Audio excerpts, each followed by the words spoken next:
Mrs. Gandhi, how tense is the situation on your frontiers with Pakistan?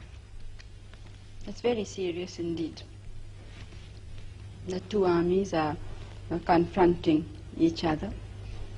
And of course, shelling has been going on for quite some time, even before I left. Do you really think it's possible that Pakistan would attack India with their present internal situations?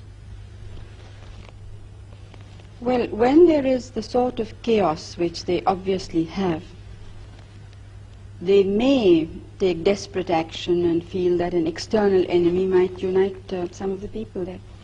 What about you? Is there a situation in which you might attack Pakistan? Well, I hope not. India has always tried to be on the side of peace and negotiations and so on. But of course we can't endanger our security in any way. Do you frankly expect to see war with Pakistan soon? It does look to many people as if it's inevitable. I don't think one can really give an answer to a question of this kind. But as I said, we are trying everything possible to prevent it. Why have you not felt able to agree, as the Pakistani president has, and he suggested it, that you should withdraw some troops from your frontiers? Pakistan, as I moved its troops forward a considerable time before we did. Now, while they were there on our border, nobody raised any question that this would be endangers peace, it endangers our country. Now, when we felt compelled to, in the interest of our defense, the whole world seems to have woken up. Now, it seems a very unrealistic situation to me. And as far as going back is concerned, our positions are much further back. I mean, we don't have a second line that is that could serve us should Pakistan decide to attack after all. So it would not be, I don't think I would be doing my duty to the country and to the people if we would agree. And one thing you must remember is that we have never attacked anybody, but we have been attacked 3 times. But do you support the Bangladesh guerrillas? Do you support a separate state in East Pakistan? You see, it's not a question of supporting or not. The question is what is likely to happen.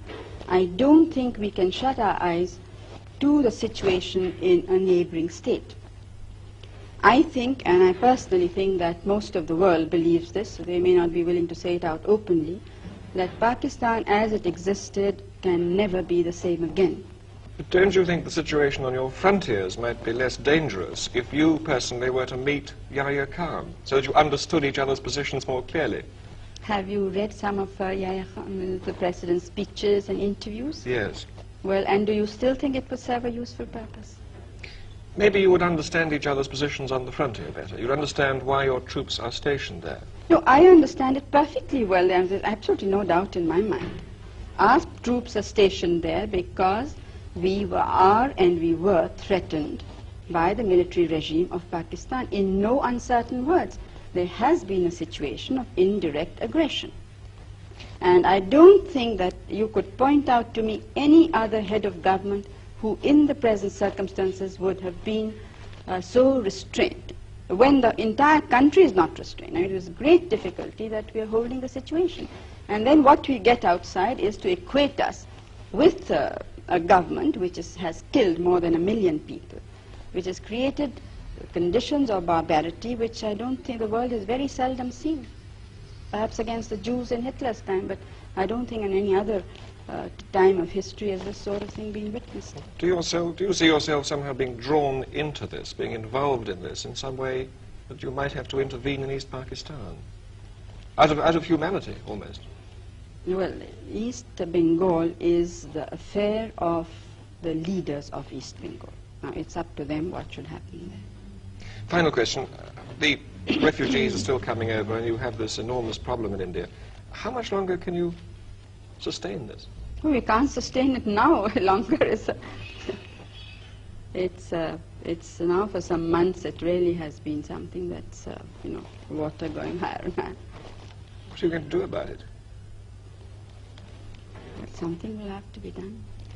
One thing I must say, that I'm absolutely determined that all the refugees of all religions must go back We are not going to absorb them in our population.